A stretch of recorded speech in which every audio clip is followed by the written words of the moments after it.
Hi, I'm Jim Stevens from Softion. In this week's Logistics Insights podcast, CrossDocking in distribution. We'll be back to discuss that interesting topic in just a few seconds. This podcast is brought to you by Softion, providing innovative solutions for warehouse management, warehouse execution, and distributed order management. Softion, delivering supply chain success every time. Cross-docking is a term that gets thrown about quite a bit in the distribution world. So let's take a look. In general, cross-docking refers to product that is received in one door and taken directly to staging outbound doors, i.e., not put away, without repacking or other value-added services. That seems simple enough, right? Well, not so fast.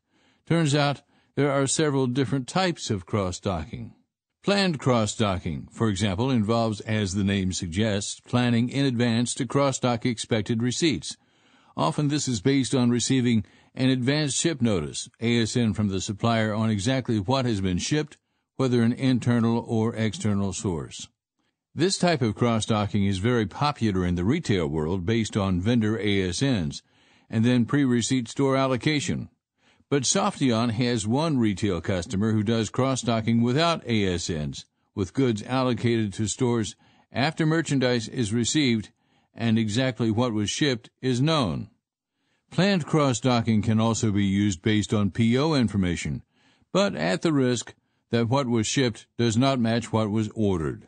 This planned cross-docking perhaps reaches its most advanced state when retailers send order information to vendors that includes both the distribution center the order should be sent to and also the final store destination, executed through the Mark IV GS1 128 label to this distribution center for this store.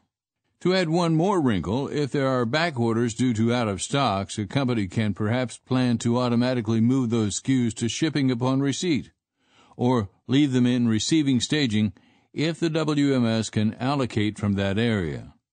In either case, inbound receipts are used to fill back orders without putting them away. There are also what are called opportunistic cross-docks. Here, goods are received for which there are current orders, and some portion of the receipt is used to fill those orders to eliminate a put away and pick. This sounds good in theory, but is difficult to execute operationally. For example, the move would likely violate FIFO expiration date policies, and the timing can be tricky in terms of matching receipts with active orders, and likely the need to match picks from regular storage and combine them with cross-docked receipts for completing the full order. But it can be done with the right WMS. As a note for both types of cross-docking discussed thus far, many retailers have a process advantage if they handle orders on a door-per-store model, where trailers are, in effect, fluid-loaded for each store, eliminating many of the timing issues. Another process that might be considered a form of opportunistic cross-docking is to take some or all of a receipt and move it directly to forward pick locations without going to reserve storage first, eliminating a replenishment task. Again, there are some timing issues here, but this can work very well for items that were out of stock prior to the receipt. On a final note, is cross-docking, especially in retail, the same as what is called flow-through processing? Although we sometimes see the terms used interchangeably, they are different things. With cross-docking, a receipt is moved directly to shipping without any additional processing. In flow-through, some level of repacking or value-added services are involved between receipt and shipping. So, for example, full pallets are brought in, and operators break those pallets down and rebuild mixed SKU pallets for outbound shipping. In retail, price ticketing or other services may need to be executed for the received goods, or cases of items broken to eaches for each store distribution.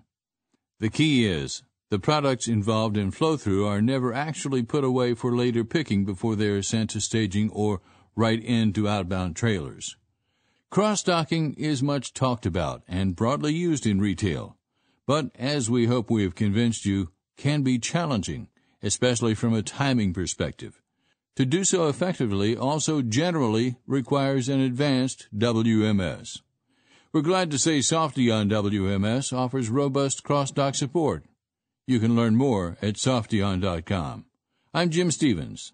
Thanks for listening.